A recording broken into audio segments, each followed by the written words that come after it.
Good morning students. आज हम लोग लेकर के आए हैं आपका lesson number 1 RBSC board class 9th का उसका 4th पार्ट, और चैप्टर का नाम है हमारा विश्व की प्राचीन सभ्यताएं। और इस 4th पार्ट में स्टूडेंट्स हम लोग पढ़ने वाले हैं किसके बारे में? चीन की सभ्यता के बारे में। किसके बारे में पढ़ेंगे स्टूडेंट्स? हम लोग चीन की सभ्यता के बारे में हम लोग पढ़ेंगे।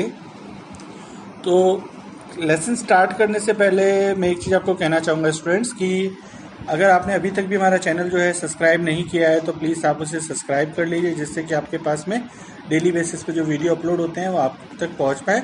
और बेल आइकन को प्रेस कर दीजिए और ऑल पे क्लिक कर दीजिए, जिससे आपके पास में सारे नोटिफिकेशन जो है पहुंच पाए, है ना स्टूडेंट्स।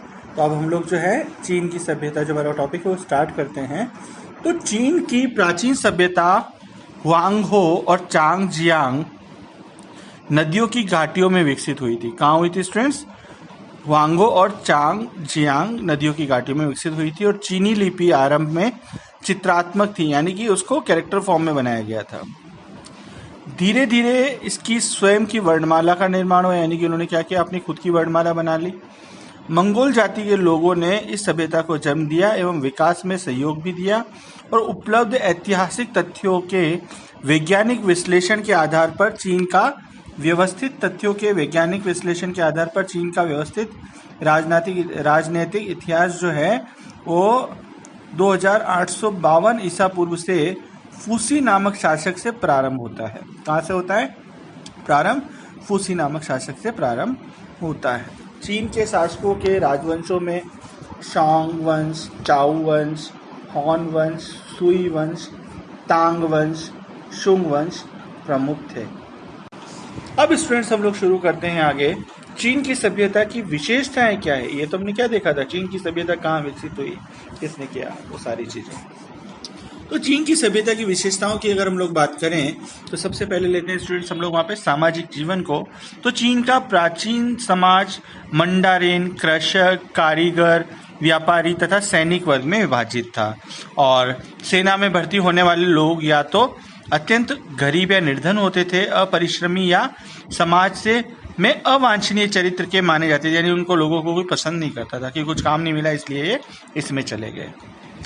H.A. डेविस का कथन है कि प्राचीन सभ्यताओं में चीन ही एक देश है जो शांति के लिए संगठित रहा है, लेकिन आज वो सब कुछ बदल गया है। चीन बहुत अशांति फैला रहा है चारों तरफ। वहाँ सैनिक होना अपमानजनक समझा जाता है। अगर कोई सैनिक है, हमारे भारत में कोई सैनिक है तो उसको बहुत आदर की दृष्टि से देखते हैं, लेकिन चीन में उसे अपमान की दृष्टि से देखते थे। चीन सभ्यता में संयुक्त परिवार की प्रथा थी और परिवार का मुखिया वयोवृद्ध व्यक्ति होता था। वहाँ के जीवन में नैतिकता का विशेष बल दिया जाता था और समाज में स्त्रियों को कोई गौरवपूर्ण स्थान प्राप्त नहीं था। पर्दा प्रथा तथा तलाक प्रथा भी प्रचलित थी। अब नेक्स्ट टॉपिक आता है स्टूडेंट्स हमारा चीन की सभ्यता की विशेषता में आर्थिक जीवन। आर्थिक जीवन की बात करें तो उसमें कृषि व पशुपालन की बात की जाए तो चीनी लोगों का मुख्य व्यवसाय कृषि था। चावल की खेती तथा चाय की खेती बहुतायत में की जाती थी। नहरों द्वारा सिंचाई होती थी और भेड़, सुअर, गाय, बैल, कुत्ते आदि पालतू पशु थे। व्यापार और उद्योग की बात करें तो चीनी हस्तकला एवं उद्योग के अंतर्गत रेशम तैयार करना और कपड़ा बुनना उनका प्रमुख कार्य था। अन्य महत्वपूर्ण उद्योग चीनी मिट्टी के बर्तन बनाना, चीनी से नमक, मछली, लोम, सूती तथा रेशम कपड़ों का व्यापार बड़े पैमाने पर होता था। और प्राचीन बेबीलोन, मिस्र एवं भारत में से चीनी लोग विभिन्न वस्तुओं का व्यापार करते थे, यानी बाहर से चीजें आयात भी करते थे और निर्यात भी करते थे।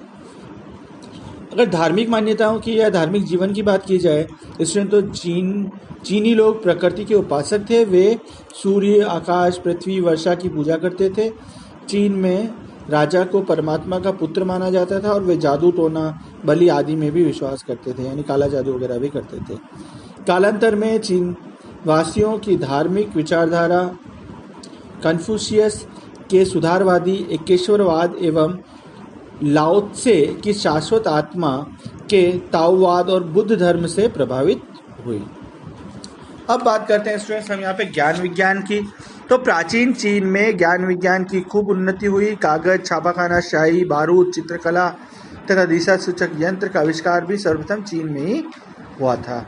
और कन्फ्यूशियस और लाओ त्से चीन के महान विचारक थे और लियो वहाँ के एक प्रसिद्ध कवि भी हुए। अब बात करते हैं स्टूडेंट्स हम लोग वर्ल्ड फेमस चीन की दीवार की। तो चीन की दीवार प्राचीन चीनी स्थापत्य कला का प्रसिद्ध विश्वव्यापी नमूना है और इसका निर्माण चीन के शासक शी वांगती द्वारा हुनों के निरंतर आक्रमणों से रक्षा के लिए करवाया गया था, यानी बनाया गया था। और ये दीवार 1800 मील लंबी व 20 फुट चौड़ी व 20 फीट ऊंची है। इस दीवार पर थोड़ी थोड़ी दूरी पर बुर्ज जैसे छोटे छोटे किले भी बनाए गए हैं स्टूडेंट्स। तो ये हमारा टॉपिक जो था, छोटा सा टॉपिक है, चीन की सभ्यता। क्वेश्चन भी आता है कि चीन की सभ्यता को समझाइए या चीन की सभ्यताओं की विशेषताओं का उल्लेख कीजिए। तो आप ये सारा टॉपिक पढ़ के अच्छे से समझ के उनको याद रख के आप इस क्वेश्चन का आंसर दे सकते हैं स्टूडेंट्स। और अभी तक भी अगर आपने चैनल सब्सक्राइब नहीं किया तो प्लीज़ आप सब्सक्राइब कर लीजिए, लाइक कीजिए, शेयर कीजिए और कमेंट जरूर कीजिए। थैंक्स।